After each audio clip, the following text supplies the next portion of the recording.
Lo pierdes todo. Ya no teníamos ni para comer. Habíamos perdido los muebles, se nos vinieron demandas de todo tipo. ¿Cómo no perdiste tu matrimonio? Porque normalmente en las crisis financieras, como sabemos, los matrimonios truenan. Llega a mi oficina con sus secuaces. Primero me dan mis cachetadas, ¿verdad? Me dieron 48 horas. Te debes haber sentido destrozado. Me dice, es que su hijo se cayó del segundo piso. Le digo, ¿está vivo o no está vivo? No sabemos, pues el niño no reacciona. Entonces sale ya un médico y me dice, le subieron al volumen del respirador artificial y le reventaron los pulmones. Voy gritándole a Dios. ¿Qué le decías? Por favor, mándame todo el mal que me puedas mandar, pero déjame la vida de mi hijo. Entonces eso de que los 48 horas que pasaran las que fueran, eso era lo que menos me importaba. Pasa por el pasillo de enfrente, el abogado que había ido a amedrentarme el día anterior, me paro enfrente de él, un gorilón, y lo enfrento. ¿A qué vienes? Pero así con pantalones, porque yo lo que quería era que algo pasara. ¿Cómo cambia la vida cuando no tienes dinero? Cuando tienes a tu hijo al borde de la muerte, todos tus problemas son tan pequeños. En ese momento me cayó el 20. Mientras vea a mi familia sana, no me importa lo que esté pasando. ¿Cómo pasas de tener nada a tenerlo todo de nuevo? El podcast de Marco Antonio Regil es una producción de RGL Entertainment y todos sus derechos están reservados. La mayor parte de las historias de éxito de la gente tienen un capítulo en donde se caen, lo pierden todo, lo sufren y se vuelven a levantar. Pues hoy van a conocer una historia que es justamente así, la historia de un niño que quería salir adelante y que empezó vendiendo tacos, luego se metió al mundo inmobiliario y luego en un momento de su vida lo perdió todo. Literalmente no tenía ni qué darle de comer a sus hijos. ¿Tú naciste en dónde, amigo? En Monterrey. En Monterrey, Nuevo León. ¿Eras uno de cuántos? ¿De 4 o 5 niños? 4 hermanos, 3 hombres, una mujer. ¿Qué te motivaba de niño a tener éxito? Porque desde chiquito, esto de estar en la escuela y hacerte taquero, sin tener una necesidad apremiante, ¿qué es lo que te movía? ¿Qué te motivaba? Fíjate, yo creo que ya tenía en la sangre el ser empresario. Ajá. Pero me desorientó mucho la profesión de mi padre, que era médico. Él era médico, pero era médico general, veía gente humilde y era muy altruista, ayudaba mucho. A veces no solamente no les cobraba, sino hasta les pagaba los exámenes a la gente y todo eso. Entonces, todo eso me fue enamorando y yo entré a la carrera de medicina. Sí. Pero realmente sí tenía esa vocación, sí me gustaba la medicina, pero yo no sabía que en el fondo mi verdadera vocación era la de los negocios. No era tan difícil de adivinar viendo tu historia hacia atrás, porque estabas en la carrera, estabas en la escuela y te pusiste a vender tacos. Entrando a los 17 años a la carrera de medicina, me doy cuenta de que mis compañeros no tenían dónde comer porque estás todo el día en la facultad. No es en las mañanas como en la prepa, ¿verdad? Sí. Es todo el día en la facultad y es muy pesada la carrera. Y yo dije, aquí se necesita un puesto de tacos. Y pongo a los 17 años un puesto de tacos. Pero es un puesto de tacos que, pues estudiando medicina, que es muy pesada, lo organicé de tal manera de que yo no tenía que mover un dedo, nada más iba a hacer el corte, ¿verdad? Entre clase y clase. Y entonces no me quitaba mucho tiempo. Pero a los 17 años, estudiando una carrera y ya poniendo un puesto de tacos, pues ya era las primeras señales de mi verdadera vocación. ¿Sentías de niño que tenías que demostrar algo o de adolescente entre tantos hermanos diciendo el sándwich? Sí, yo creo que en el fondo yo trataba de siempre quedar bien con mis padres, demostrar quién era yo, por lo mismo de que era el que menos pelaban, vamos a llamarlo claramente. Me querían mucho, me trataban muy bien, pero sí se notaba la diferencia con mi hermana, el hermano mayor, el pilón, o sea, obviamente siempre traté de demostrar quién era yo, sacaba las mejores calificaciones posibles con mucho esfuerzo porque no tengo mucha capacidad para el estudio. Entonces, de una forma y de otra, siempre traté de demostrar más de lo que podía hacer. Sí, está muy interesante porque estamos viendo el camino de taquero a desarrollador inmobiliario. Bueno, hubo algo intermedio ahí, ¿verdad? Sí, el intermedio es yo creo que lo más interesante de todo el tema. Entonces, abriste esta taquería, pero contrataste al taquero, al que hacía, o sea, creaste un sistema. Como buen emprendedor, o sea, ya traías eso en la cabeza y dijiste, voy a contratar a la gente que lo haga, yo lo superviso y arrancaste tu negocio de tacos. Sí, una cocina familiar que preparara los guisos. Un taxi que llevara los guisos en la mañana a los empleados del puesto y entonces se llevaban las ollas del día anterior para que ahí prepararan los guisos. Y yo nada más entre clase y clase iba y hacía corte. Entonces todo estaba automatizado ahí. Sí, no, pues naciste para ser empresario. Yo estuve en la escuela y a mí nunca se me ocurrió eso. Yo el que compraba los tacos y los burritos. Pero sí, o sea, uno nace. ¿Eso lo aprendiste en tu casa? No.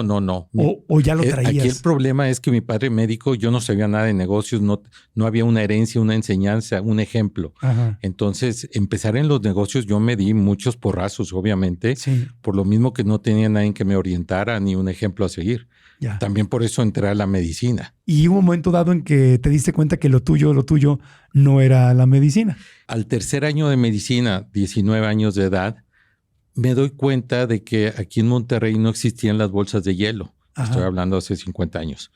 Entonces existía la barra de hielo que la picaban para ponerla en los vasos, pero en Estados Unidos sí existían las bolsas de hielo. Entonces aquí dije, bueno, pues voy a rentar una casita aquí cerca de mi casa, porque yo estudiaba cerca de la facultad, tenía mi casa más bien cerca de la facultad. Dije, pues todo cerca, también aquí voy a rentar una casita, compré de esas maquinitas de hotel y un empleado que llenara las bolsas de hielo y las repartiera. Entonces empecé con este negocio, pero me fue muy bien. Entonces no existía eso, los restaurantes pues nos buscaban, fuimos creciendo increíblemente. A los 21 años ya estábamos fabricando 4,000 bolsas diarias de hielo. ¿Y habías vendido la taquería?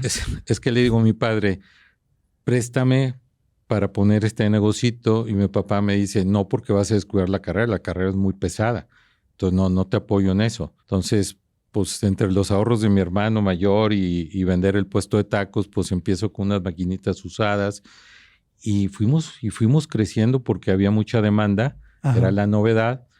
Y pues ya monté mi fábrica en forma y a los 2 años ya tenía yo una fábrica muy, muy en serio. O sea, a los 21 años tenías la fábrica de cubitos de hielo más exitosa de Monterrey. Exactamente. Luego ya nos dimos cuenta que venía una competencia muy fuerte porque había una escasez de hielo y había demanda. Te saliste a tiempo antes de que empezara la guerra de los hielitos. Exactamente. Pero siempre has tenido el olfato de empresario, porque eso de voy a la escuela, mis amigos no tienen tacos, voy a poner una taquería. En Monterrey no hay hielos, voy a poner una fábrica de cubitos de hielo. Eso es pensar como empresario. Sí, por eso me di cuenta que realmente esa era mi vocación. Claro. Y entonces dejas la carrera de medicina y ya te dedicaste a los hielos. Fui creciendo en el negocio, terminé mi tercer año de medicina, ya no me inscribí al 4º año. Al no inscribirme al 4º año, pues yo no podía decirle a mi padre que ya no estaba estudiando medicina. Me dediqué exclusivamente al negocio, pero mi mismo padre fue y me dijo, ¿sabes qué? Deja la carrera, estás haciendo un negociazo. De aquí a que tú llegues a ganar ese dinero como médico, van a pasar muchos años y si eres bueno. Claro. Dije, bueno, papá, pues te voy a hacer caso. Pero ya había dejado la carrera 6 meses antes, ¿verdad? No, ya tenías camiones de hielo, sí. Tenías una marca sólida. O sea, a los 21 años tú habías logrado hacer el sueño realidad que mucha gente lo logra a los 40, a los 50, a los 60 o nunca. O nunca. Y no porque no le pongan ganas y no porque no lo intente, sino porque la vida sucede. Y tú lo habías hecho a los 21 años, tenías tu sueño hecho realidad. ¿Ya tenías novia? Fíjate que sí. Sí. La realidad es que uno de los motivos por los cuales decidí emprender con esa fábrica de hielo era porque yo veía que para hacer dinero en la carrera de medicina faltaban muchos años y yo ya tenía varios años de novio. Entonces dije, al mismo tiempo que estudio carrera, pongo un negocio para ganar dinero y poderme casar, si no, ¿cuándo me caso? ¿A los 21 años te querías casar? No, me casé a los 22, pero yo veía... bueno. No, bueno, es una gran diferencia. No, a lo que me refiero es que sí me quería casar desde los 19, pero empecé el negocio más por no esperarme a hacer dinero, si no me hubiera casado a los 25 o 26 años, pues ¿verdad? Estabas muy enamorado. Sí, te encontraste una buena chica. Pero el tiempo corrige los errores. No te creas. No, muy enamorado y todavía lo estoy. ¿Cómo se llama tu ahora esposa? Sonia. Sonia, ¿cuántos años llevan de casados? Mi compañera de 44 años. 44 años de casados. Sí. ¿Y te conoció cuando estabas haciendo hielitos? Éramos de un grupo de amigos, nos gustábamos, luego empezamos a andar. Entonces imagínate estudiar medicina, ¿cuándo iba a poderme casar? Entonces por eso empecé el negocio, pero pues nos fuimos como mantequilla ahí. Ya, pero te tuvo fe desde que estabas chiquito. Sí, la realidad sí. Entonces, hasta aquí las cosas suenan a qué bonita vida, todo está precioso, nos espera una vida perfecta. ¿Sabes qué? Una amiga del mismo grupo que llega y me pregunta, ¿qué más esperas de la vida? Tienes 21 años, tienes una fábrica que te da para vivir muy bien, Sí, estás construyendo tu casa, sí. estás por casarte, ¿qué más esperas de la vida? En ese momento le dije, no sé, pero hay mucho que hacer todavía. No sabía lo que realmente venía. Sí. Siento como cuando estoy viendo una película y todo está muy bonito al principio y te empieza a dar miedo y dices, algo va a pasar aquí, algo feo viene. Algo así. Y justamente fue así, amigo. Así fue. ¿Cuándo viene el primer golpe? Porque te vino una crisis donde lo pierdes absolutamente todo. ¿Cómo empieza esta crisis? Bueno, vamos a empezar por la primera de las crisis, Ajá. porque tuve dos crisis muy fuertes. Fueron varias. Dos fuertes. Vendo la fábrica de hielo. Sí. Entonces el dinero, dije yo, voy a invertirlo en bienes raíces, voy a empezar como desarrollador porque tenía yo un cuñado que se dedicaba a bienes raíces, hermano de mi esposa, de mi novia en ese entonces. Y yo decía, para el hielo yo me levanto a las 5 de la mañana porque es cuando hay que repartir el hielo, las máquinas trabajan 24 horas, se descomponía una máquina y tenía que estar yo con los técnicos en la madrugada. Era los fines de semana cuando más trabajo teníamos, los días festivos. Y yo veía que, oye, decía yo, mi cuñado de lunes a viernes nada más. Y a las 10 de la mañana llegaban a la oficina, para las 6 ya estaban, los viernes eran viernes chilangos. O sea, no iban a trabajar. Dije, yo quiero ser como él. Entonces dije, me voy a meter a bienes raíces. Okay. Entonces ese dinero que saqué de la venta de la fábrica, dije, voy a hacer un proyecto. Y empiezo a hacer unos consultorios médicos al lado de una clínica, ¿okay? Un hospital. Dije, al lado, compro el terreno y empiezo a hacer consultorios médicos precisamente para el servicio. ¿Volviste a ver la necesidad? A los 22 años. Sí. 22 años me caso, empiezo ese negocio, compro el terreno. ¿Hijos? ¿Luego? Justo a los 9 meses se embaraza en la luna de miel, 9 meses nace mi hija, 2 años después mi segunda hija y así. 22 años, te metes a los bienes raíces, consultorios médicos junto a un centro médico. Exacto. ¿Tenía lógica? ¿Era para venderlos o para rentarlos? Era para venderlos. Para venderlos, ok. Claro, con la idea de quedarnos con algunos para patrimonial. Con patrimonio. Pero ¿qué pasa? Pues obviamente el dinero que recibí de la fábrica era para pagar los créditos que me dieron para la maquinaria y todo eso. Sí. Realmente lo que quedó fue para el enganche de ese terreno, para comprarlo a crédito y que el banco me prestara para la construcción. Uh-huh. ¿Te Entonces, la jugaste? Me la jugué, pero pues era ya en bienes raíces, en propiedades, pues no es tanto lo que te rifas. Ok. Hasta que viene la crisis del 82. La famosa crisis de López Portillo en 1982. Así es. Con unas devaluaciones del Tremendo. Diablo, del infierno. 6 veces. El dólar se fue 6 veces más arriba. Los intereses fueron 4 veces. Sí, la hiperinflación. Se volvió loca la gente. Muchos negocios tronaron. Nosotros con un crédito bancario, imagínate los intereses a dónde se fueron. Nadie quería comprar una propiedad. Al revés, vendían las propiedades para comprar dólares. Claro. Era mejor negocio, que era un engaño, porque realmente las propiedades, aunque nadie las quería en una crisis, normalmente una crisis no suben de valor porque la gente cree que como no hay mucha demanda, porque no hay mucho dinero, no tienen plusvalía. Y no es cierto, la plusvalía sí existe.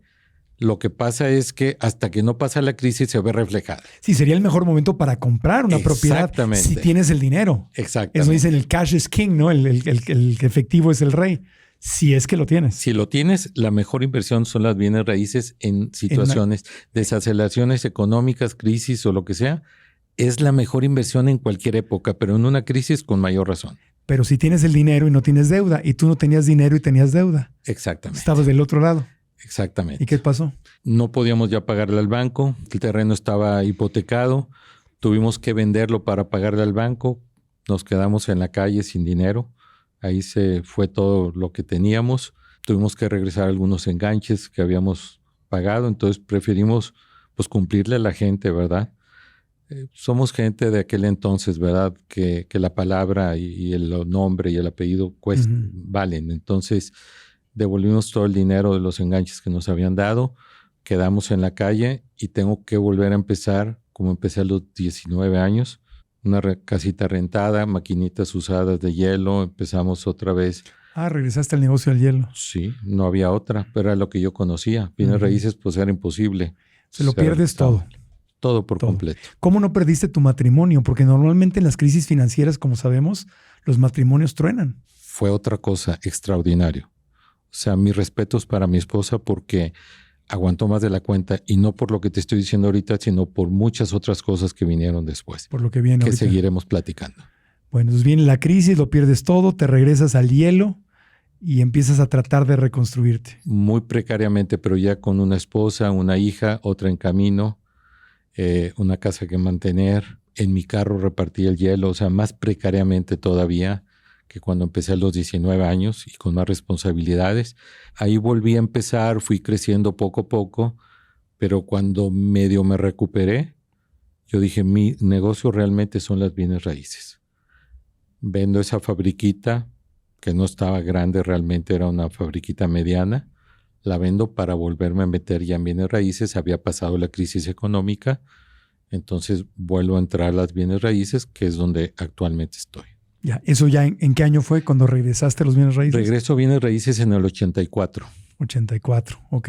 Sí. A finales del 84 compro un terrenito pequeño, algunos localitos como una placita abierta, todo a crédito. En Monterrey, todo esto en Monterrey. Todo en Monterrey. Ajá. Empiezo a hacer mis pininos, pero desde abajo otra vez. ¿Y qué pasa? Voy creciendo en las bienes raíces, cada vez hago proyectos más grandes. Fuimos potencializándonos. Crecimos bastante en las bienes raíces. Hacíamos de todo, pero quise incursionar en el 94 en un fraccionamiento campestre, porque me di cuenta que en Nuevo León la tierra era muy cara, entonces nada más los ricos podían tener una quintita campestre. Entonces dije yo, voy a comprar un terreno, pero a las afueras, retirado a Monterrey, a 1 hora de distancia, para que la gente de clase media, media baja, pueda tener su terrenito y hacer su quintita y todo, o sea... Acceder a una casita. Acceder a una casita, exactamente, va a ser su quintita. Pero con un área común, albercas, canchas deportivas, palapas, asadores, que no tengan que hacer todo en su terreno. Sí. Se vendió todo en un verano. En el verano del 94 se venden todos los terrenos a crédito. Dábamos 3 años para pagar sin intereses y todo. Fue un éxito tremendo, pero no esperábamos que en diciembre empezara la crisis del 95. Es lo que te iba a decir. ¿No fue antes? ¿No fue 93? Diciembre del 94 empieza la crisis cuando deja el poder Salinas de Gortari, sí. Y entra Zedillo. Empezó en diciembre del 94, le llaman la del 95 porque fue donde se reflejó fuerte. Sí, ya me acuerdo. Sí, porque fue en diciembre. Sí, 95. Entonces le llaman la famosa crisis del 95. Ahí se volvió más loca la gente que no la del 82. Fue una cosa tremenda. Entonces fue muy fuerte, quebró mucha gente. Hubo los intereses también del banco, se fueron al cielo. La gente les quitaban sus casas porque saqueaban hipotecas, los intereses iban muy arriba, las tarjetas de crédito, los carros que habían sacado a crédito porque Salinas abrió mucho los créditos. Sí. Entonces todo el mundo se endeudó. Y a tasas variables. Sí. Yo me había comprado mi primer carro nuevo en ese año. Estaba endeudado. ¡Un auto! ¡Un auto! Y los intereses del auto se fueron al cielo. Y los salarios, ¿no? Sí. Y la inflación, fue horrible. Fue una cosa tremenda. La gente privilegió el dinero, que a veces la amistad, y a veces su honor, a veces su palabra. Sí. Fue más importante el dinero que eso, porque de repente se volvían locos por las presiones que ejercían los bancos, los acreedores. No había dinero, los intereses altos, pero el dólar también. Sí. Entonces fue una horrible. Cosa muy, muy fuerte. Una pesadilla. Era ese México de la pesadilla recurrente donde apenas estaba sacando la cabeza y venía otro ramalazo. Así es. Y así fue con... Y fue lo que nos pasó a nosotros. Va sacando la cabeza. Y bueno, ese fraccionamiento campestre, nosotros en ese entonces pues pusimos que si no podían seguir pagando sus mensualidades, les regresamos su dinero. Pero pensamos que... Y luego vendíamos más caro el terreno por la inflación. Subían de precio los valores. Entonces, alguien que no se atorara, pues te devuelvo tu dinero, no hay ningún problema, no te preocupes. Y tomamos el terreno y lo volvemos a vender. algo muy transparente y muy Sí, correcto. porque pensabas que unos cuantos iban a fallar. Claro, iban a ser excepciones, pero en una crisis de estas, Todos. casi todos nos pidieron el dinero de regreso. Entonces empezamos a devolver los primeros hasta que se nos acabó el dinero y nos quedamos sin dinero, pero de repente se nos empiezan a venir el resto de los clientes constantemente. Sí. Y ya no había dinero que No, devolverles. porque con ese dinero tú así desarrollas. Haces una preventa y con ese dinero empiezas a desarrollar. Exactamente. Entonces ya te lo habías gastado. Sí. Ya estaba ahí y otra vez, ¿quién quería un terreno en ese momento? Nadie. Todos querían dinero. No, ¿quién quiere una casita de fin de semana cuando no puedes sobrevivir ni en tu casita principal? Pues menos una segunda casa. Así es. Entonces esa cláusula que era para ayudar a la gente, para que no perdieran su dinero, porque normalmente lo que hacen es te echas para atrás, pierdes tu dinero. Ya. Entonces, normalmente eso era lo que hacían en aquel entonces los desarrolladores. Nosotros dijimos, no, te lo devolvemos. Sí. Y esa cláusula no la aplicó todo el mundo al mismo tiempo. Sí. Entonces, se nos vinieron demandas de todo tipo de demandas. Entonces, mi hermano estaba trabajando para mí. También él la llevó. Nos quedamos en la calle.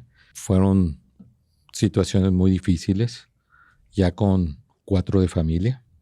En ese entonces yo tuve 2 hijas, 2 mujeres y 2 hombres que ahorita están en el negocio conmigo, los varones, 34 y 35 años, pero ya una familia de 4, claro, para poderla mantener y habiendo nosotros tratando de ser honrados, devolviendo pues hasta donde podíamos lo que teníamos. Error, debíamos de haber conservado algo para sobrevivir, pero pues no, en ese entonces pensábamos en cumplirle a la gente, pero no nos imaginamos que como quiera no íbamos a poderle cumplir a todos. ¿Dónde empieza la gran crisis en tu vida en esos años? En enero, uno de nuestros acreedores, desesperado porque le urgía dinero, contrata un abogado muy famoso en Nuevo León que cobraba el dinero más amedrentando que con litigios legales. Entonces, una nochecita llega a mi oficina con sus secuaces. Enero del 95, empezando la crisis. Llega, me amedrentan, me pegan de golpes en mi privado, entran a mi privado. Llegó con guaruras, o sea. Llegó con 2 guaruras, me dicen de quién vienen de parte, que tenía yo que pagar. Primero me dan mis cachetadas, ¿verdad? Para por lo pronto asentarme. Ya me dicen lo que tengo que pagar más el 30% de su comisión. En ese momento yo no tenía dinero, no sabía cómo íbamos a pagar esa deuda. Me dieron 48 horas. En ese momento ya cierro, me retiro, me voy a mi casa. Donde voy entrando a mi habitación, oigo a mi esposa gritando en el teléfono, ¿pero qué le pasó? ¿Qué tiene? Y entonces yo descuelgo la extensión no eran computadores, sino una extensión telefónica, descuelgo para ver qué estaba pasando. Era la dependienta de una tienda de un centro comercial muy conocido en Monterrey. Y me dice, es que su hijo se cayó del 2º piso a la pista de hielo de cabeza. Entonces, mi hijo de 2 años y medio y otro de 3 años y medio se van con un par de muchachas a pasear ahí al mall. Se distraen las muchachas y el niño se cuelga del barandal de la escalera eléctrica por fuera. Lo agarra y empieza a subir. Pero cuando llega al 2º piso, al barandal del 2º piso, pues ya no hay para dónde hacerse. Choca con el barandal y cae. Entonces, en ese momento que me dice, le digo, ¿está vivo o no está vivo? No sabemos, pues el niño no reacciona. No sabemos si está vivo o no. Las muchachas le dieron el teléfono a la dependiente y le dijeron, hábleles por favor que se vengan y le expliquen lo que pasó. Entonces le digo, no lo toquen, no lo muevan, háblenle por favor una ambulancia, voy para allá.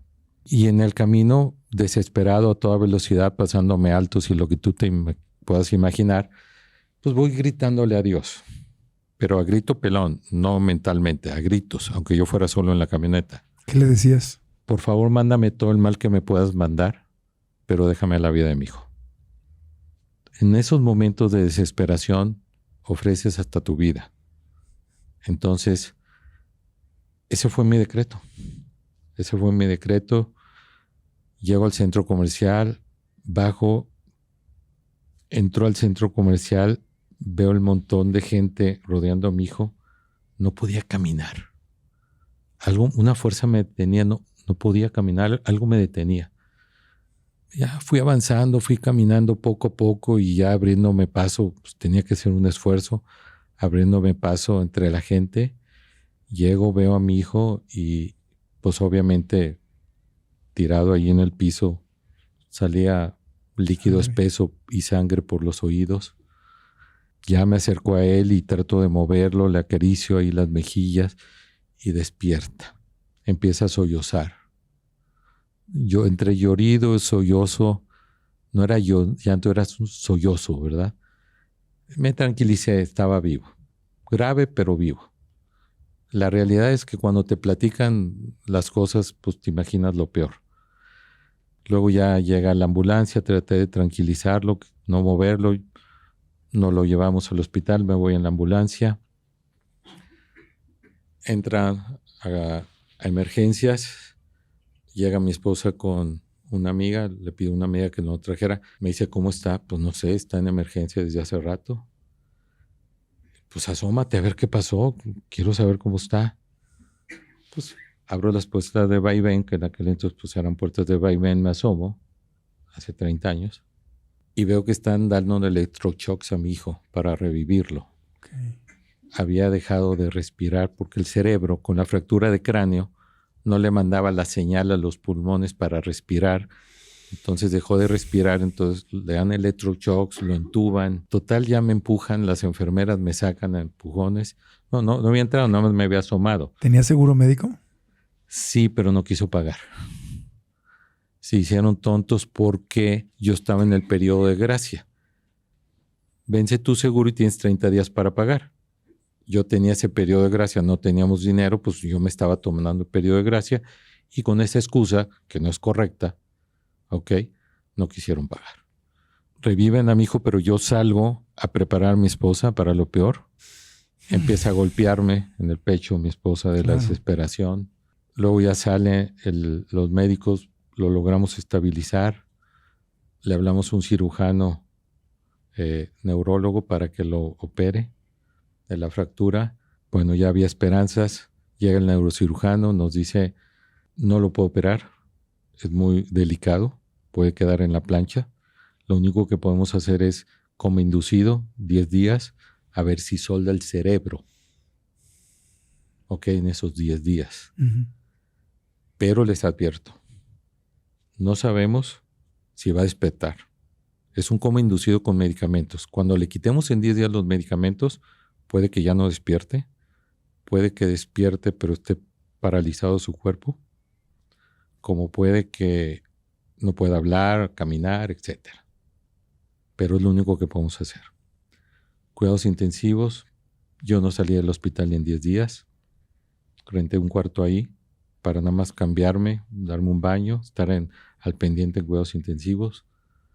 Al día siguiente, casualmente, pasa por el pasillo de enfrente el abogado que había ido a amedrentarme el día anterior. Lo que te iba a preguntar, ¿y los de las 48 horas de la deuda? Pues ya me valían. Y ya tenía otras prioridades. Pero ¿qué pasa? Salió en las noticias.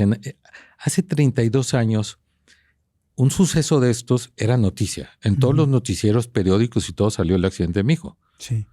Hoy en día te matan todos los días a alguien. Entonces, estamos hablando de un accidente que hizo noticia en aquel entonces en Monterrey. Sí. Entonces dije, ese pelao que está pasando por aquí y me saluda, me ves el cristal. En el hospital. En el hospital. Sala de espera de cuidados intensivos infantiles. Cristal, pasillo. Va pasando por el pasillo, me ve, me levanta la mano, me reconoce y lo primero que pensé, lo vio en las noticias y viene a amedrentarme. Claro. Salgo de la sala de espera, me paro enfrente de él, un gorilón, te de imaginar y lo enfrento. ¿A qué vienes? Pero así con pantalones, porque yo lo que quería era que algo pasara. O sea, traes esa incertidumbre, ese problema que lo que quería era que algo me pasara. Después lo reaccioné, ¿verdad? Me dice, no. Uno de mis abogados acaba de tener niño, mira, aquí te traigo el regalo, vengo a visitarlo. No vengo contigo. Ah, ok, está bien. Ya. Me vuelvo a meter a la sala de espera y ahí me quedo. Pero me salieron fuerzas que en un caso yo me salgo por otra puerta del hospital. Claro. Pero cuando tienes a tu hijo al borde de la muerte, te vale, todos tus problemas son tan pequeños. El mismo mundo se te hace tan pequeño. Entonces reordenas tus prioridades.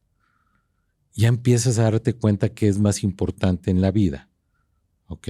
Entonces eso de que los 48 horas que pasaran las que fueran y que me hicieran lo que quisieran hacerme, eso era lo que menos me importaba. ¿Qué pasa? A los 6 días de los 10, al 6º día, veo que entran y salen enfermeras, médicos. ¿Qué está pasando en cuidados intensivos infantiles? Al rato sale ya un médico y me dice, le subieron al volumen del respirador artificial de su hijo y le reventaron los pulmones. No. Entonces tuvimos que meterle catéteres por las costillas hasta los pulmones y ya lo logramos estabilizar. ¿Ok? Pero fue un caso así grave. Yo realmente no me movía del hospital por si había una emergencia que yo pudiera autorizar. Claro. Ni siquiera tuvieron tiempo de salir a avisarme si autorizaba yo esa operación. Ellos tuvieron que actuar de emergencia sin preguntarme. Y yo estando en la sala de espera. Te digo, nada más veía que salían y entraban. Total, ya lo estabilizan. Llega el día 10º. Neurólogo. Lo vamos a despertar, les recuerdo. No sabemos si va a despertar o no y de qué forma. ¿Está bien? Pues quiten el medicamento, despiértenlo. 3 días se va a quedar en cuidados intensivos. 1 semana en una habitación. Y luego, como haya quedado su hijo, se lo llevan a su casa. Eso es lo que podemos hacer nada más. ¿De acuerdo? Adelante. A las 3 horas de quitarle el medicamento, despierta el niño como si nada. En perfectas condiciones, preguntando por sus papás, que dónde estaba. En vez de 3 días en cuidados intensivos, estuvo 3 horas. En vez de 1 semana en la habitación, porque lo pasan a la habitación a las 3 horas, por eso el doctor no entendemos qué pasó. O sea, ya que lo lleven al cuarto, va a estar 1 semana ahí. Pero al día siguiente va el doctor a visitarlo a la habitación y el niño estaba tocando su guitarra de juguete. Dice el doctor, no entendemos qué pasó. Ya llévenselo a su casa, lo voy a dar de alta. No tiene nada. Fue un milagro. Milagro. Ese hospital, que era el más grande en Monterrey en ese entonces, todo el cuerpo médico le llamó el milagro del 95. Todo el cuerpo médico no entendía lo que había pasado. Se fue público esto. Fue algo público. Fue muy reconocido en Monterrey. Te digo, era una ciudad mucho más pequeña, hace 32 años. ¿Qué pasa? Ok, quiero sacar a mi hijo. Seguro no paga. Claro. No puede sacar a su hijo si no paga. Gracias al milagro que sucedió, me aceptó el hospital que le dejara un cheque posfechado mientras arreglaba con el seguro, y si no arreglaba, pues ya les pagaba yo una cuenta que te has de imaginar 10 días en cuidados intensivos todo lo que vino, ¿verdad? Y en crisis económica. Claro. Obviamente era un cheque que yo nunca iba a poder cubrir en la situación que estábamos. Ya habíamos quedado muy mal. Entonces me dejan sacar a mi hijo, ya nos vamos a la casa. Ahí empezó mi verdadera crisis. Bueno, se salva a tu hijo, que es un milagro y eso es maravilloso y lo más importante. Sí. Pero financieramente se pone peor la cosa. Bueno, durante 2 años, lidiando con todos los problemas legales que te platico, lidiando con deudas, acreedores, la sociedad nos fue relegando, los amigos, hubo amigos que nos traicionaron, hubo amigos que se retiraron, pasamos una crisis demasiado fuerte. ¿Qué hicieron? ¿A qué te refieres cuando nos traicionaron? Tuvimos hasta demandas legales de amigos fuertes, que se olvidaron de la amistad con tal de recuperar un dinero que no se podía recuperar ni tenían por qué recuperar. Sí, no te lo habías robado. No. Se asociaron conmigo. Entonces tenían unas ciertas sociedades, descontaban documentos de mis clientes, los financiaban. Entonces, pues ya los clientes no pagaban, pues estas gentes se me fueron encima a mí. mis mismos amigos. Entonces, fue una crisis no económica, es una crisis social, Sí. de salud, crisis familiar, económica, legal, todo tipo de crisis. ¿Cómo cambia la vida cuando no tienes dinero? ¿Verdad? Te cambia todo. Todo. Ahí es donde te das cuenta de la realidad, Sí. de los amigos, quiénes eran realmente amigos y quiénes no. 2, 3 por ahí sí quedaron. Sí, siempre. Siempre hay alguien bueno, pero realmente casi todos desaparecieron. Y te digo, desaparecer ya era bueno para mí. Claro. Los que nos traicionaron fue peor.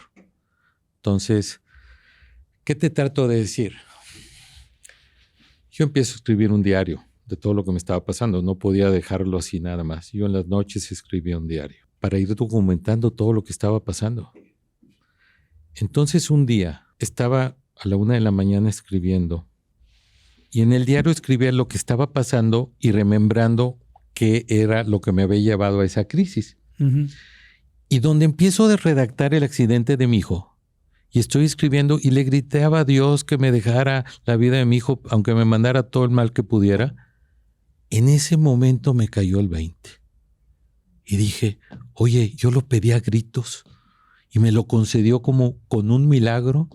Tengo a mi hijo sano, toda mi familia sana. ¿Puedo quejarme de todo lo que me está pasando? Al revés, véngase más si quieren.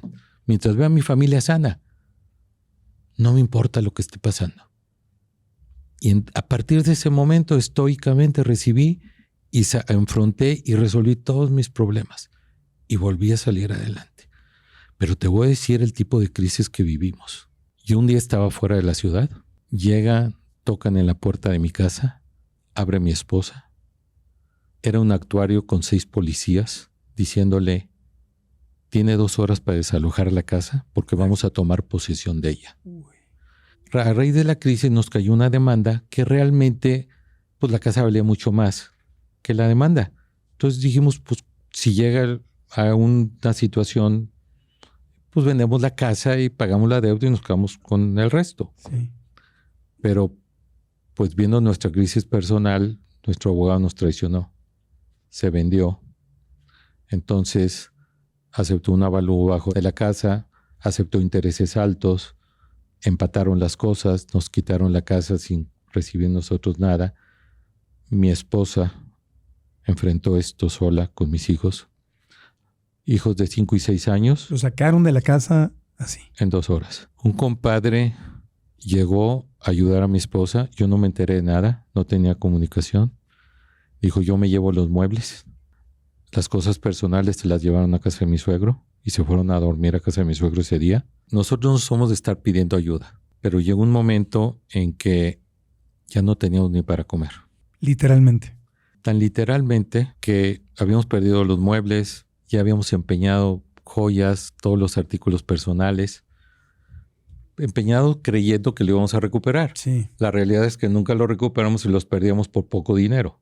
Entonces, estábamos al pie de la cama un día, mi esposa y yo, ya nos habíamos quedado sin luz varios días, sin teléfono, otros también, pero ya llegó un momento en que ya faltaba la comida. Uh-huh. Entonces me dice mi esposa, van a llegar mis hijos ya de la escuela, ¿qué vamos a comer hoy? Ya no había nada que hacer. Y se le ocurrió, tengo las arras de nuestro matrimonio.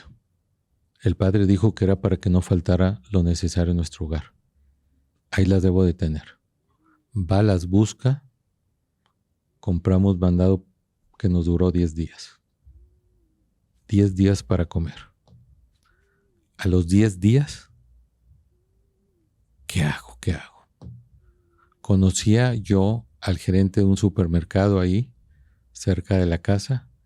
Voy y le digo, oye, autorízame este cheque, voy a comprar mandado. Sí, claro, cómo no.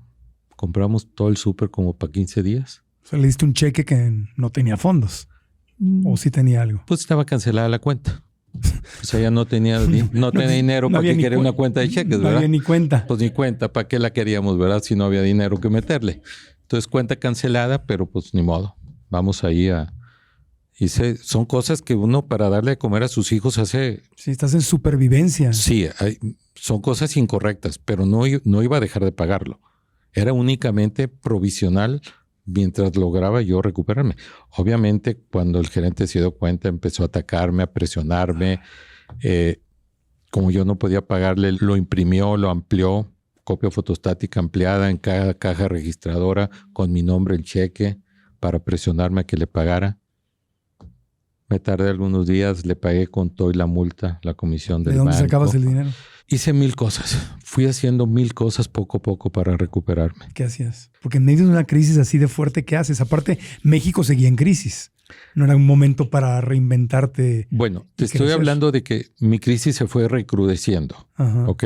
No te estoy hablando del día siguiente de mi hijo. Del día siguiente mi hijo empezó la tormenta. Pero la tormenta duró años. 2-3 años. Sí. ¿Ok?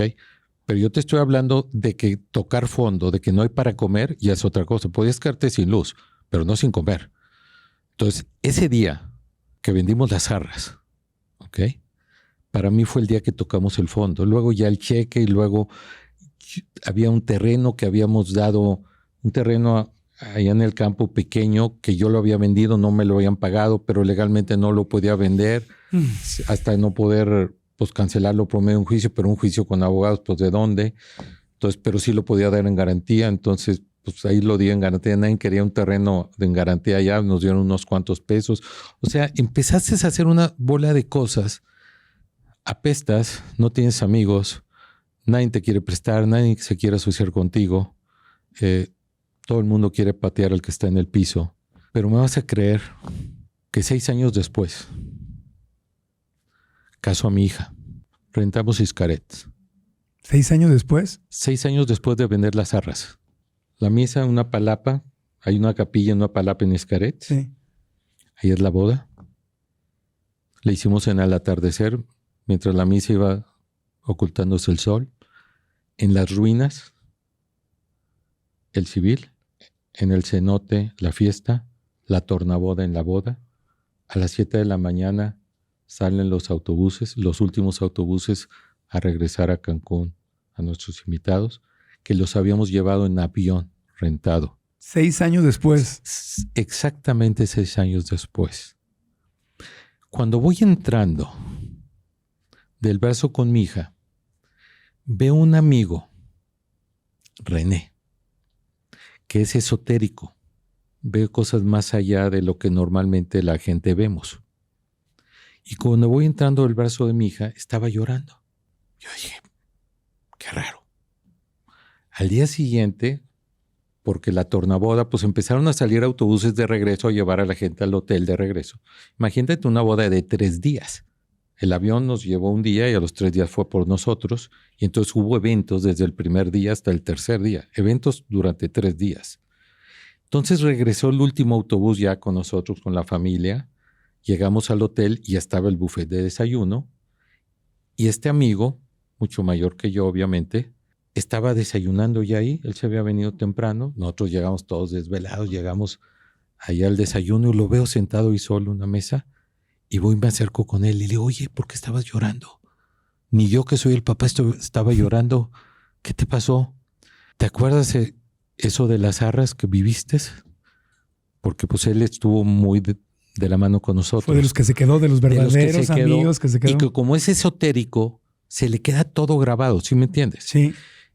Ese día que estabas entrando del brazo de tu hija, el día de ayer, estabas cumpliendo exactamente 6 años de ese hecho. ¿No tenías para darle de comer a tus hijos y 6 años después estás casando a tu hija de esta forma? Por eso estaba llorando, porque para mí era una entrada triunfal. Claro. No era casar a tu hija, era una entrada triunfal dándole reversa a la adversidad. Pero te brincaste la parte más importante. Está bien el momento triunfal. Te fuiste al final de la película, pero espérame. Es que tenemos el tiempo contado. No, pero estabas en el supermercado. 1 hora y media, cuando mucho, y tengo una historia que contar muy larga. Estabas boletinado en el supermercado, no tenías dinero, no tenías reputación. México seguía en crisis. Demandas por todos lados. Demandas por todos lados. Los guaruras que te habían ido a golpear, ni reputación, nada. Y no podía ni salir de mi casa porque entonces me pescaban en la calle los guaruras. Lo que sí tenías era una esposa que ni así te dejó. ¿Qué te decía? ¿Cómo eran las pláticas con ella? ¿Cómo salvaron el matrimonio? El matrimonio nunca tuvimos que salvarlo, porque nunca peligró. Todo esto nos unió más. Hay dos formas de reaccionar en una crisis. Sí. La que tú dices que es huir y la otra es unirnos más. Entonces la reacción de mi esposa fue la de apoyarme, unirnos más y buscar el bienestar de nuestros hijos. Pero, a ver, ¿cómo eran las pláticas? Porque como hombre, como un hombre de una generación en que te educaron diciendo tu valor es proveer, tu valor es salir adelante, proveer, cuidar a tu familia, a tu esposa, a tus hijos, tú te debes haber sentido destrozado. Imagínate la presión. Sí. Sí, fue algo muy, muy fuerte, muy devastador, pero nunca nos dimos por vencidos. Y el hecho del accidente de mi hijo y ver a mi familia sana, que lo único que nos faltaba eran cosas físicas. Entonces, eso no se importaba. Eso terminó siendo, dentro de lo horrible que fue, terminó siendo un regalo que te reordenó las prioridades. Claro. Y entonces en tu mente era, si mi hijo y mi familia está sana, lo demás me viene guango. Nada importa. Está horrible, pero yo puedo salir. Claro que puedo. ¿Y tu esposa qué te decía? Nosotros, por ejemplo, en plena crisis económica, que todavía no llegábamos a las arras, pero ya estábamos en crisis económica, nos tocaba ser presidentes de la Sociedad de Padres de Familia, porque habíamos sido vicepresidentes y automáticamente, antes de la crisis vicepresidentes, el siguiente, a los 2 años pasas a ser presidente en automático. La escuela de mis hijos, teníamos que ser presidentes. Le digo a mi hija, a mi esposa, voy a renunciar, no voy a entrar no vamos a entrar como presidentes de la Sociedad de Padres de Familia. Y su respuesta fue, jamás habías sacado de excusa tus problemas para evadir tus responsabilidades. Se me quedó grabado. Te estoy diciendo las palabras exactas. Dije, tienes toda la razón. No me voy a rajar. Y fuimos presidentes de Padres de Familia, hicimos un excelente papel. ¿Y sabes qué hicimos? Ese año de crisis económica del 95, como presidente de la Sociedad de Padres de Familia, le arrebatamos al gobierno estatal las becas. Todas las escuelas privadas tienen que becar al 5% de sus alumnos, pero el gobierno abusaba y lo que hacía era esas becas decirle a las escuelas que fuera para sus funcionarios, amistades, etcétera, que tenían mucho dinero, en vez de la gente necesitada. A raíz de la crisis económica, junté a todos los presidentes de las sociedades de padres de familia de las escuelas privadas, los junté, fuimos con el gobernador y le quitamos las becas.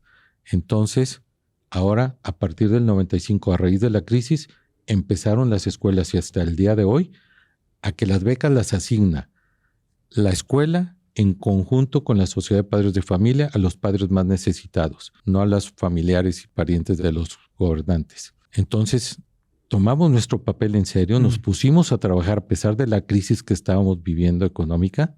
Inclusive, una anécdota es que estamos en el comité donde se iba a otorgar las becas, a ver qué alumnos metieron solicitudes, pero era la primera vez en la vida que iban a meter solicitudes de beca, los que de verdad estaban en una crisis, y hay un comité donde íbamos estudiando a quién le dábamos o no becas, que las partían, por primera vez las partían en cuadritos, o sea, para que le alcanzara más gente becas, y estudiando las solicitudes, me dice la directora, tú eres el padre más necesitado de toda la escuela. Tus 4 hijos que están aquí necesitan la beca, pero no puedo ser juez y parte. Salte del comité y le damos beca a tus 4 hijos. No. Porque no solamente son las becas de este año, estamos sentando las reglas para todos los demás años. Las reglas de la escuela. Entonces no me puedo salir. Es mi responsabilidad como presidente. Y mi esposa al lado. Mis hijos sin becas. Fue su último año de escuela porque luego ya no pude seguir pagando las colegiaturas. La ética primero. Exactamente. ¿Quieres otra de mi esposa? Sí. Fallece mi padre. Ajá. No me pude despedir de él. Yo estaba fuera de la ciudad tratando de arreglar otros asuntos. Llego directo al sepelio. Al poco tiempo llega el momento en que la hija de unos amigos, de los pocos que nos quedaron, de los 3, 4, se casa y nos quería tanto, ahijada, quiero que sean mis padrinos. ¿Cómo? Se acaba de morir mi padre. No tengo ni para el smoking. Tuve que ir por el smoking de mi padre recién fallecido, usarlo. Entramos al salón. Es una comunidad de descendencia, ¿ok? Todos nos conocíamos, todos éramos conocidos, familiares de la misma descendencia. Llegamos al salón de fiestas y por la puerta que entramos, en ese entonces no te asignaban mesas. Era como llegabas donde te pudieras sentar, en las bodas. Entramos al salón, nadie nos dirigió la palabra, nadie nos invitó a sentarnos en la mesa. Los amigos, que supuestamente eran todavía mis amigos, no me invitaron a sentarme en su mesa. Apestábamos. Así recorrimos el salón y volvimos a salir por la otra puerta, sin detenernos porque nadie nos invitó a sentarnos en su mesa. Regresamos a la casa, me empiezo a quitar el smoking de mi padre, que pues obviamente ni me quedaba ni nada. ¿Y sabes qué me dice mi esposa? Volteo y le digo, perdóname por hacerte pasar estas vergüenzas, como ya hemos pasado muchas otras. Dice, no te preocupes, esto es algo que nunca te van a perdonar. Y vamos haciéndonos a la idea. El fracaso nadie te lo perdona. El éxito menos. Nadie perdona el éxito ajeno. Pero el fracaso. Que una esposa, en vez de decir, por tu culpa, pasé esta vergüenza, diga, no te preocupes, vámonos acostumbrando. Nadie te lo va a perdonar. Jugadora de equipo. Estábamos o sea, juntos, lo que nunca estuvo en duda es que ustedes iban a estar juntos como equipo para siempre, pasara lo que pasara. Exactamente. Y eso vale todo, amigo. Exactamente. Una esposa de esas y una familia unida y sana. Todo lo demás no tiene importancia.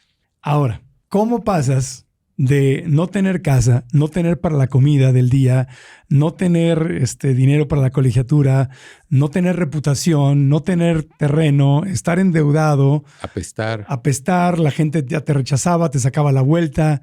¿Cómo pasas de ahí a unos años después con tu familia a ser dueños de una de las inmobiliarias más exitosas en Nuevo León? Yo tengo una clave del éxito que la he comprobado todos los días de mi vida. Y son 3 palabras: paciencia, trabajo y tenacidad. Te platico. Ok. ¿Cómo la aplicamos? La gente que nos demandó de los terrenos campestres, nosotros les entregamos la posesión, les entregamos los terrenos. Y les decíamos, no me pagues, ni modo, ya tienes el terreno, quédate con él aunque no me lo pagues, pero no me demandes. Quédate con el terreno, no tengo dinero, quédate con el terreno aunque no me lo pagues. Pero lo que la gente quería era el dinero. Sí, pues una crisis nacional. Exactamente. Volteo a ver y no hay nada alrededor, no hay nada que hacer, no hay nada que vender, no hay nada ni para comer. Me doy cuenta que legalmente los que nos demandaron, para podernos demandar, declararon no tener la posesión del terreno. No me dieron el terreno. Por eso lo demando que me regrese el dinero. Porque si tienes el terreno no puedes exigir el dinero. Entonces, digo, todo el mundo nos exigió el dinero, no todo el mundo nos demandó. Obviamente. Nos demandaron varios. Porque eran cientos de terrenos. ¿Qué pasa? Ok, entonces legalmente me doy cuenta de que esos terrenos son míos. Pero nadie iba a querer un terreno. Te estoy hablando que fue pasando el tiempo, ¿verdad? No fue al día siguiente. Esto 2 años después de que empezó la crisis. ¿Ok? Fue cuando se me ocurrió y me di cuenta que yo era dueño de esos terrenos.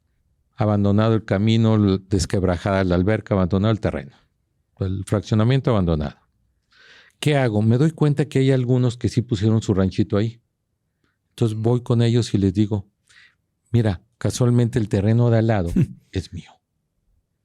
Te lo remato a la 4ª parte de como me lo pagaste antes de la crisis. Porque pues no valían nada los terrenos. Nadie los quería, abandonado el fraccionamiento, todo. Pues vendí unos cuantos para poder revivir el fraccionamiento. Y esperarme al verano para sacarlos a la venta porque nada más se venden en el verano. Los empezamos a vender. Ya era como el 97. 97. Ya estaba la economía repuntando. Sí. Sacamos a la venta los terrenos sin dinero, porque realmente lo que habíamos vendido era nada más para arreglar el camino y eso. Aventé cheques postfichados a los medios para sacar publicidad, para... Total, me endeudé más y me embronqué más, pero dije, con las ventas lo saco. Esa Semana Santa no se vendió ni un solo terreno, ni con toda la publicidad. No me había dado cuenta que la crisis económica movió el estrato social. Los que podían pagar esos terrenos era gente de dinero que no se quería ir a 1 hora de distancia de Monterrey. Entonces, por eso no se vendía. Quedamos todavía en una posición peor. O sea, la clase media se fue más abajo. Los pobres se hicieron más pobres, la clase media quedó dañadísima. Yo le vendía a la clase media. Sí, ¿no? ¿Ok? Esa clase media. Se hizo pobre. ¿Ok? Se hizo pobre. Sí. Entonces, ¿qué pasa? Los que podían pagarlo, que era clase media alta, que se volvió clase media, Sí. no querían irse tan lejos. Llegaban ahí a media hora de distancia. O sea, ¿qué pasa? No pudimos vender nada. Quedamos en una situación peor. Pero la adversidad te hace descubrir los proyectos, los inventos, empiezas a idear. ¿Qué hice? Agarré los terrenos y los partí en pedacitos. O sea, tuviste que renegociar ahí la división de los terrenos. Los dividí en pedacitos. En chiquilotes, como les dicen. De 300 y pico de metros. Sí. Los empezamos a vender. Sí se vendían, pero había un desprestigio de demandas y todo con el... Entonces los empezamos a vender, pero muy lentamente por abajo del agua con ciertos anuncios y cosas porque no podías hacer mucho ruido. Empezamos a levantarnos con eso. Y luego compramos el terreno al lado. Okay. Porque eran muy poquitos lotes.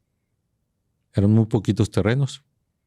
Entonces, pues se acabaron luego. Pero ya respiramos.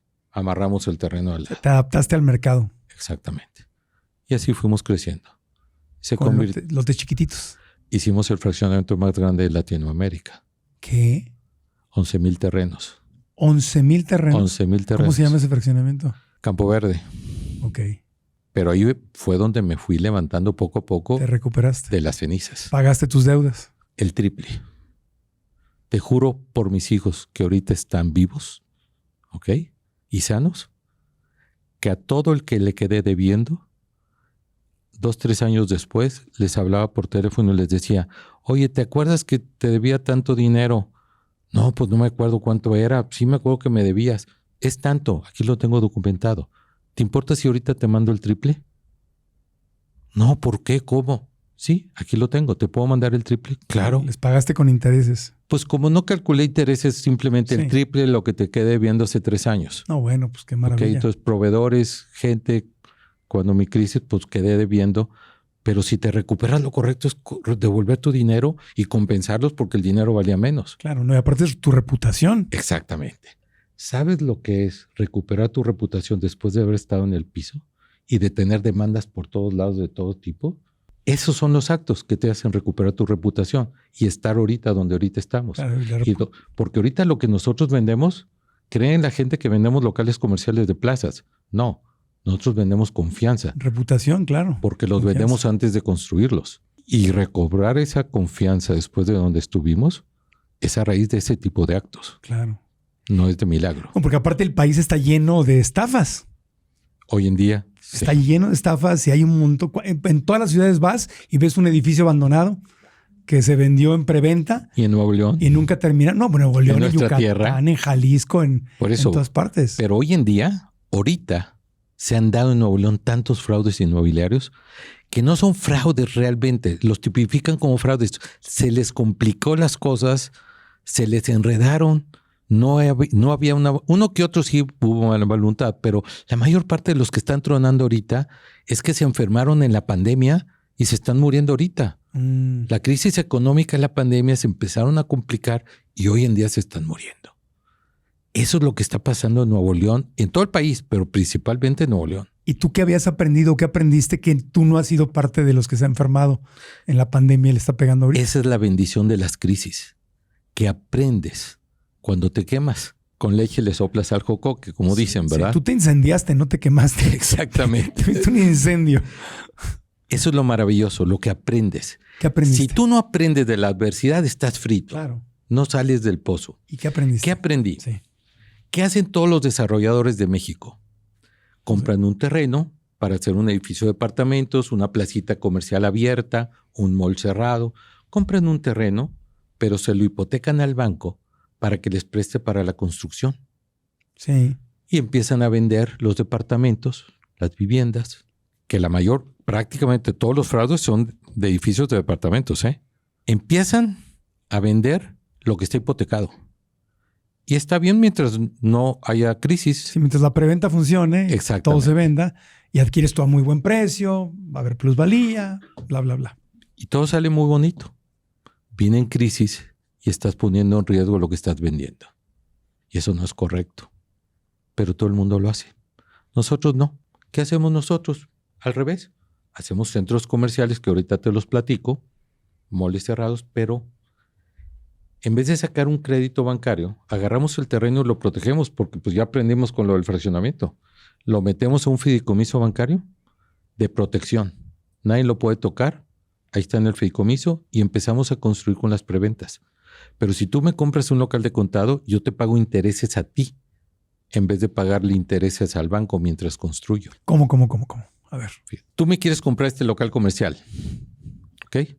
Tienes dos formas. Te doy 3 años sin intereses para pagármelo mientras construyo.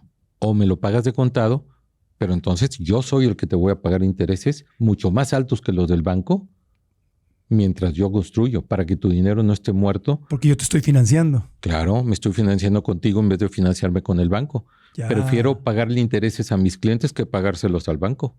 Es una fórmula. Y el cliente gana más que los intereses del banco y tú pagas menos intereses que los intereses del banco. Claro. Los dos ganan. Imagínate un cliente que está recibiendo intereses mucho más altos que del banco, hasta un 50% más alto que lo que te pagaría el banco, pero aparte tienes plusvalía porque compraste en preventa. Claro. Se llama plusvalía programada.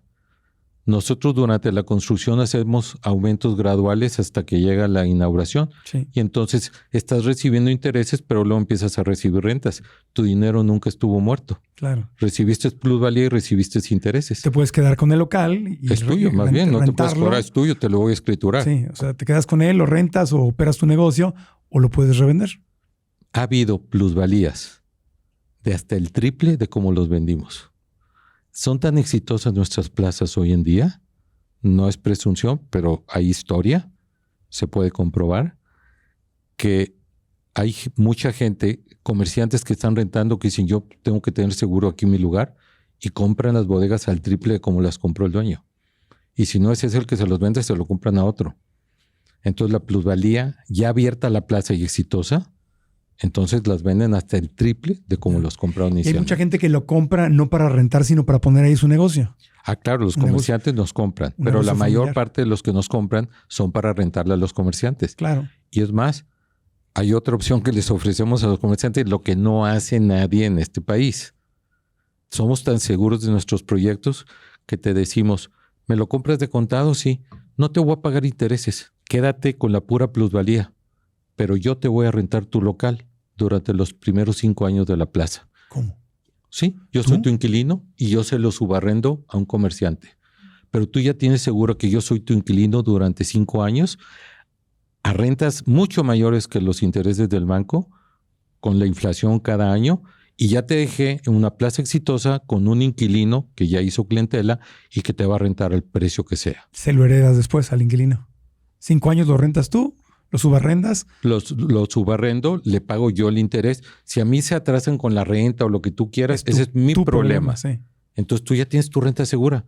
Esa es la seguridad que nosotros les damos a nuestros clientes. Pues lo haces porque le tienes fe a tus propios proyectos. Porque ya los tengo probados. En esta pandemia, ninguna de nuestras plazas cerró. Cerraron todos los moles, menos los nuestros. ¿Por qué no? Déjame te platico en porque breve. Los moles están en crisis. Sí. La gente compra cada vez más en línea, va menos al mall. Pero no en el nuestro. ¿Por qué no? Déjame te platico. Voy a tratar de ser breve. A ver. Eso es lo que vas aprendiendo con los golpes, ¿ok? Déjame te platico una historia de cómo nace el proyecto de este tipo de plazas comerciales. Es interesante, por eso me atrevo a platicarlo. Sí. Y lo que es la honestidad en este tipo de negocios es fundamental para poder rehacer tu imagen y que la gente te tenga confianza. Somos una empresa familiar, nada más mis hijos y yo. En el 2010 inauguro una plaza en Torreón, Coahuila. Esa plaza La inauguramos justo en la época de inseguridad de México. Y Torreón fue la quinta ciudad más insegura del mundo. Entonces la plaza que vendimos los locales, que los vendimos todos, la inauguramos, pero muy pocos negocios abiertos. La gente casi no iba porque había pocos negocios abiertos. Durante 3 años estuvimos pagando el mantenimiento nosotros. No les cobramos mantenimiento, seguridad, clima, aseo, todo lo pagamos nosotros para que hicieran algo de negocio los pocos que estaban ahí. Pero 3 años ya dijimos, esto no levanta. Me voy al mercado Abastos y les digo a la directiva del mercado Abastos, vengan y vendan comida aquí. Les presto los locales, no les voy a cobrar nada. O sea, gratis. Gratis, pero vendan por favor comida para que venga la gente a comprar aquí. ¿Ok? Y después de meses de negociaciones, se me echan para atrás y dicen, no, es que son muy chicos los locales, estamos acostumbrados a las bodegas grandes.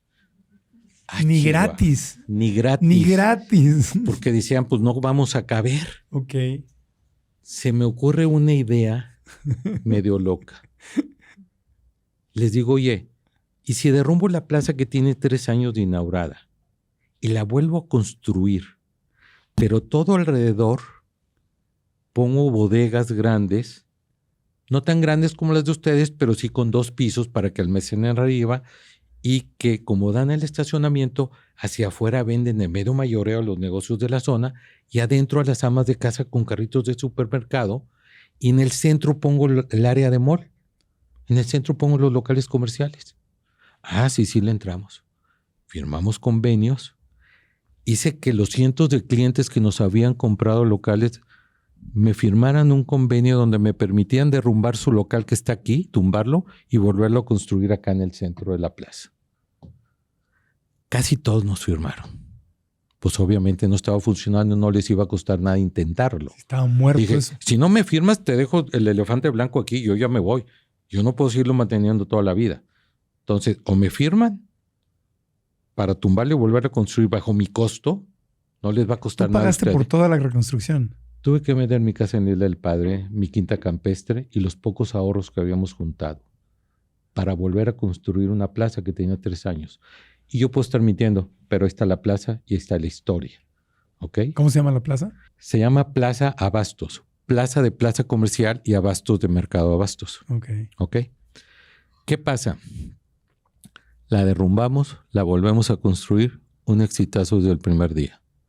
70% de ocupación y a los pocos meses 100% de ocupación. Los abasteros dijeron, ¿saben qué? Se pusieron de acuerdo. Vamos a vender al costo nuestra mercancía. De por sí comprar un mercado Abastos es barato, pero vender al costo es regalado. ¿Pero por qué a costo? Para prender la plaza de ellos.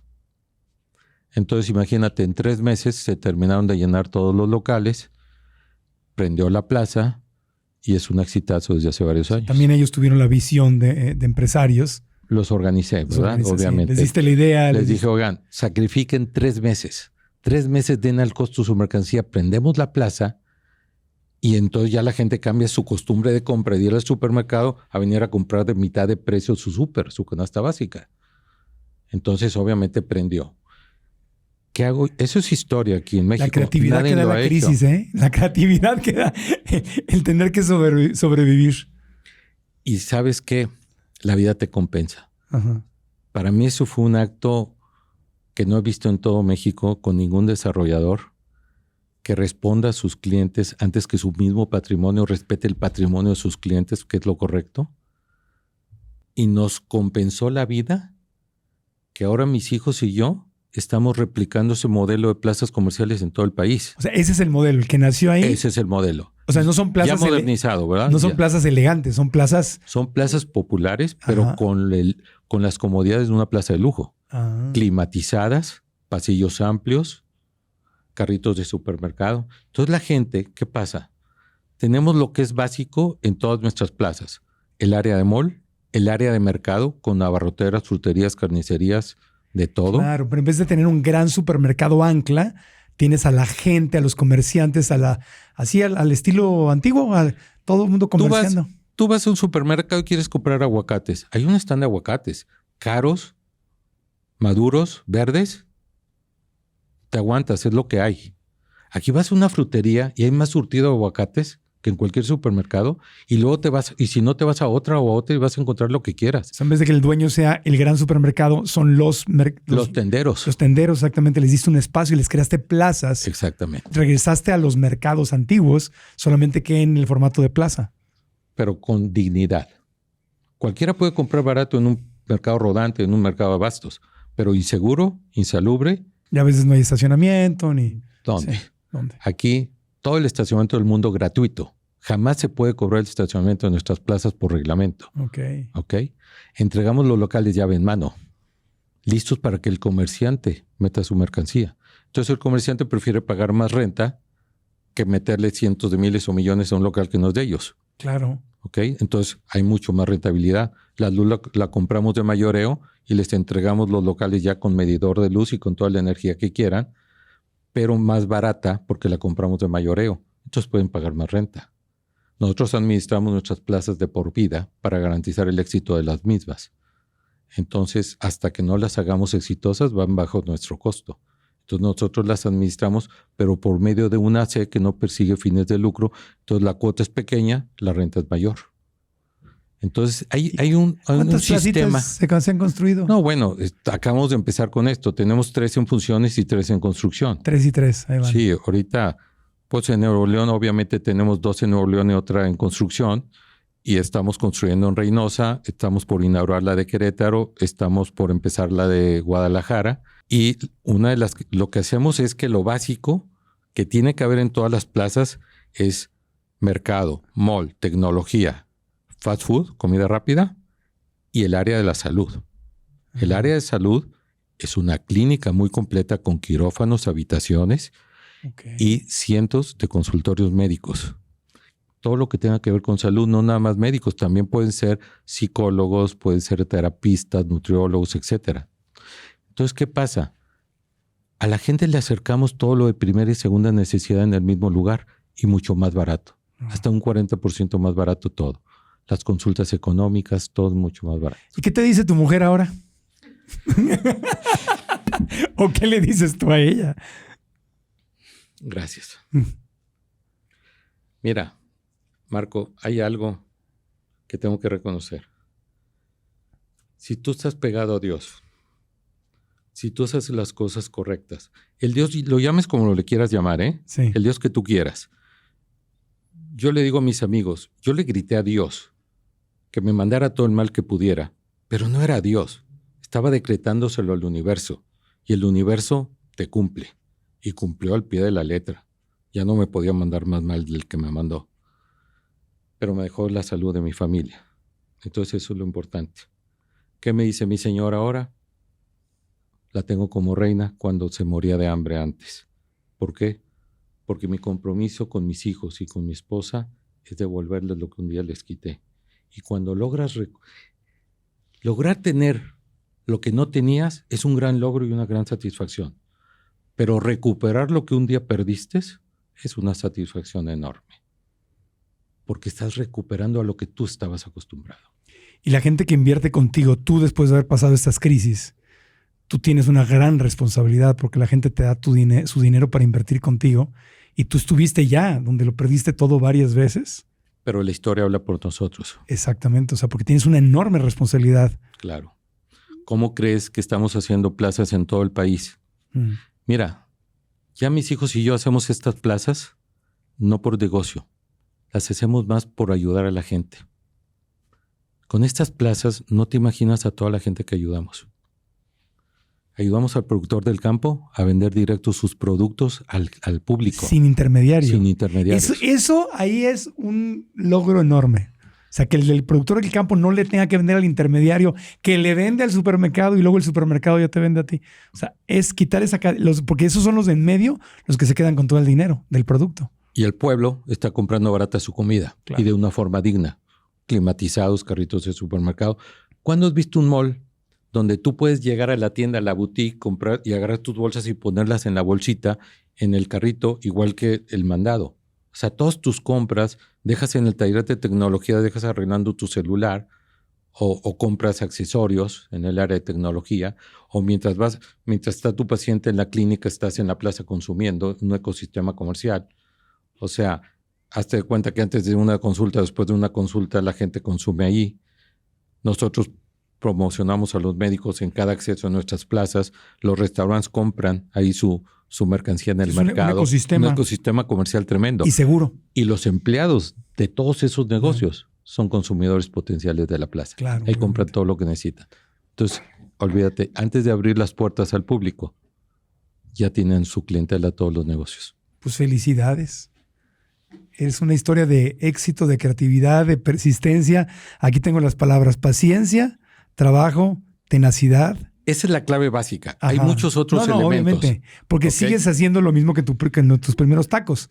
Ves una necesidad, ves un problema y dices, voy a crear una solución para esto. Esa es la mentalidad de un empresario honesto. Sabes que la satisfacción que sentimos mis hijos y yo cuando entramos a una plaza y vemos a las familias consumiendo, los niños en los carritos, en los juegos infantiles y todo, es algo muy bonito y lo compartes con tus hijos.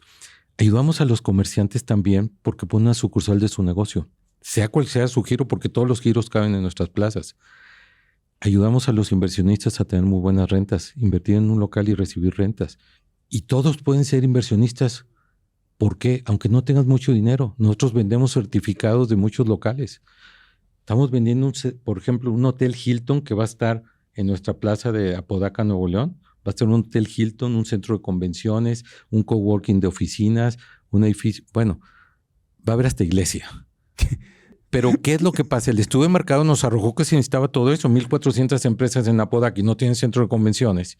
Y un Hotel Hilton que puede estar conectado al centro de convenciones. Y tú puedes comprar un porcentaje del Hotel Hilton. ¿Es un porcentaje? Sí, desde 500,000 pesos puedes comprar la cantidad que tú quieras y eres dueño y te escrituro. Entonces, ¿quién les da esa oportunidad a la gente que diga, oye, yo tengo 150,000 pesos y quiero ser socio del centro de convenciones? Y te vende un porcentaje y te lo escrituro. Es un ticket muy bajo. Muy bajo. Sí, normalmente, tradicionalmente necesitas 10 millones, 20 millones para entrar a un negocio comercial. Entrar al negocio de los ricos, pues. Y ahora, no es para todos porque tienes que tener algo de dinero. Pero... Puedes comprar un local grande, un local chico, o puedes comprar un porcentaje del hotel, del centro de convenciones o de un pool de rentas de muchos locales. Entonces, cualquiera puede ser inversionista inmobiliario el mínimo y puede recibir 150,000 pesos. De ahí para arriba. Con eso ya eres inversionista inmobiliario, tienes un patrimonio, unas escrituras que puedes heredar y puedes estar recibiendo buenas rentas. Y así saliste adelante y te reconstruiste. Contestando tu pregunta. Te reconstruiste, inventaste un nuevo formato. Que no existe en todo el país, que mis hijos y yo ya decidimos replicarlo en toda la República Mexicana. Los próximos 10 años vamos a abrir 25 plazas comerciales en el país. Wow. Ese día yo me retiro. Le dejo a mis hijos ya el legado para que ellos continúen. Pero esa es mi meta, 10 años para retirarme. Qué buena onda. Felicidades. Te agradezco. Felicidades porque te has reconstruido una y otra vez. Y esa es la historia del héroe. Te caes, te levantas, te caes, te levantas. Al final del día, cuando aprendemos de crecimiento personal, sabemos que las crisis van a llegar, sabemos que los problemas van a existir. El tema es aprender a reconstruirnos, a reinventarnos, a levantarnos una y otra vez. Y eres un gran ejemplo de esto. Mira, yo que las he vivido todas, quiero decirle a tu audiencia que realmente no pasa nada. Mientras tengas salud, tu familia esté bien, todo se reconstruye. Sí. Solamente la muerte no tiene remedio. Todos somos capaces. Hay que educarse. Claro. Sí. Tienes que tener preparación. Mis hijos estudiaron administración de empresas para entrar a trabajar conmigo. ¿Ok? Por decisión propia. Se tuvieron que preparar y me enseñan cosas que yo no sé. Déjame darte un consejo. Ya por último. Comprar en preventa es el mejor negocio que hay. Pero siempre se corre el riesgo. Sí te cumple. Tienes que checar la historia del desarrollador, que no sean improvisados. Checar que tengan los permisos correctos, las factibilidades de luz, de agua, etcétera. Entonces, si tú checas bien dónde estás poniendo tu dinero, es el mejor negocio que hay. Y te voy a explicar esto. Yo hago estudios periódicos cada ciertos años para ver las propiedades. Analizo los últimos 5 años. ¿Qué pasa si hubieras puesto tu dinero en la bolsa de valores? Si lo hubieras puesto en el banco reinvirtiéndose los intereses, si lo hubieras puesto en un banco de Estados Unidos reinvirtiéndose los intereses, los dólares, ¿ok? Si hubieras comprado una propiedad que no te da rentas, nada más la pura plusvalía, Y el mejor negocio que pueda haber, por mucho, es la plusvalía de la propiedad.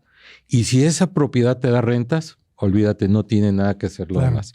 Entonces, la mejor inversión, y eso es un consejo, no conmigo, con quien sea, compren bienes raíces, hagan patrimonio. El bien raíces a largo plazo. No es compro hoy para vender mañana y llega, se tambalea un poquito y ya tengo que vender, porque ahí es donde pierdes. O sea, el tema es... Si tienes que rematar, pierdes. Pero si no tienes que rematar, ahí está, si no hay urgencia, simplemente vendes, todos los días tienen plusvalía tu propiedad. Por eso hay que entrarle sabiendo que vas a poder aguantar. Si se tiembla un poquito, se desacelera la economía, vas a poder aguantar. Si es por poco tiempo, mételo en el banco. Sí, especular, meterte como a jugar a Las Vegas, no. Es para hacer patrimonio. Gracias, nos has dado una lección de vida, de pareja, de amor a la familia, de honestidad, de perseverancia y también de educación financiera. Así que ha sido redondito este episodio. La gente que te quiere contar o la gente que esté oyendo y quiere invertir con ustedes o quiere informarse bien para analizar si esto es algo que les puede convenir a ellos, ¿a dónde te pueden localizar? ¿Dónde o a tu empresa? Pues mira, nuestra empresa se llama 100 Grupo Inmobiliario.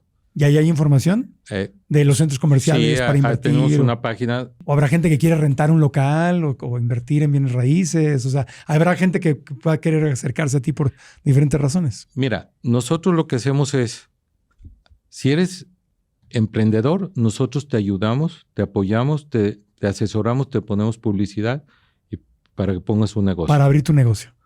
Si eres comerciante, te damos meses de gracia para que hagas la prueba. Vendemos locales, como te digo, participaciones pequeñas. Todo el mundo puede participar, puede hacer plusvalía. Y te digo, 100 Grupo Inmobiliario, ese se llama la empresa. Y cuando te metes en preventa, obviamente no tienes que desembolsar el dinero de golpe. Puedes ir haciendo pagos a 2, 3 años. 3 años sin intereses. Si el monto es alto, te damos hasta 5 años sin intereses. Okay. Hay gente que con las rentas termina de pagar sus mensualidades. Entonces nunca termina pagando lo que realmente compró. Entonces 100 Grupo Inmobiliario, buscamos en Google y así te encontramos. Sí. Ok, perfecto. Muy bien. Ok, con eso hay. Pues muchas gracias, Stephen Handal. Le damos un aplauso con mucho cariño. Gracias. ¿Aprendimos algo? Mira, en el mínimo de los casos, aprendamos la forma de pensar en medio de una crisis. Aprendamos la forma de pensar en cuanto a la pareja. Aprendamos la forma de pensar cuando vienen los problemas. Cómo te reinventaste y cómo siempre lo que no cambió desde el taquero hasta el desarrollador de centros comerciales, lo que no cambió es que no dejas de decir, aquí hay un problema, yo puedo ofrecer una solución y voy a juntarlos. Se llama innovación. Es exactamente. Y eso es lo que vale. Eso es lo que vale, eso es lo que hace, lo que te saca de la pobreza. Esa idea. Es el océano azul. El océano rojo es el que está competido. Océano azul es, no le entres a la competencia. Innova, haz cosas nuevas, algo diferentes. Nuevo. Pero lo más importante, nunca te des por vencido. Esta vida es tan maravillosa. Sí. Nada más busca la solución, busca las cosas que te hagan bien y haz las cosas de forma correcta y honesta. Y la vida te compensa. Y próximamente vas a sacar tu libro donde hay más historias. Es que no te pude contar más que el 15% de mis historias. Bueno, pues nos avisas. Estamos por sacar un libro, mes y pico sale un libro que vamos a obsequiar en todo México. ¿Va a ser gratis? Va a ser gratis el audiolibro y el digital. Ya. La editorial pues tiene que ganar algo, vamos a vender barato el impreso. ¿Cómo se va a llamar el libro? ¿Ya tienes nombre? Sí, Renacer de las cenizas. Renacer de las cenizas. Porque mucha gente que ve el podcast a lo mejor ya lo ve más adelante. Y a lo mejor ya está listo el libro. Sí. Nosotros vamos a hacer publicidad para que la gente pueda adquirirlo gratuitamente. Sí. Como te digo, audiolibro digital. Y te voy a decir por qué lo estoy escribiendo. Quiero ayudar a todos los que pueda ayudar con mi historia. No me puedo, es egoísta quedarme con todo el aprendizaje que he tenido. Este podcast no va a durar mucho. El libro son 5 o 6 horas de enseñanza de las experiencias que he vivido y de crisis peores de las que alcancé a platicar aquí. Y luego que tu mujer escribe un libro. La incluí ahí. Le digo, checo ahí en la computadora y le digo, oye, ¿tú eres la protagonista o yo? Te mencioné 80 veces en el libro. Creo que ella es tu nombre está 80 veces ahí. Dije, no voy a borrar ahí algunas. Te voy a poner un apodo. Es más, Tiene 3 nombres: María, Sonia, María Guadalupe, Sonia. Entonces, algunas veces le voy a poner María, otras Guadalupe y otras Sonia. Sí, porque si no, ella me va a robar protagonismo ahí en el libro. No, pero sí, es una mujer. Muchas gracias, un gusto conocerte. Si les gustó el episodio, compártanlo, pega la liga, cópiala y pégala, compártela para que le llegue a más gente. Creo que aquí hay muchas lecciones de vida importantes. Si estás en el canal de YouTube, gracias, suscríbete al canal, dale like al video y déjanos aquí abajo en los comentarios ¿cuál fue la lección más importante que te llevas? ¿Cómo puedes poner en práctica algo? ¿Qué se te quedó grabado? Compártelo aquí abajo. Estás en cualquier aplicación de podcast. Gracias también. Te puedes suscribir y dejarnos una reseña con 5 estrellas. Nos ayuda a seguir creciendo. A mí me encuentras como Marco Antonio Regil en todas las redes sociales. Gracias. Gracias a nuestro público por estar aquí en la grabación del podcast. Hasta la próxima. Alcanza tu máximo potencial. Gracias, Steven. Gracias.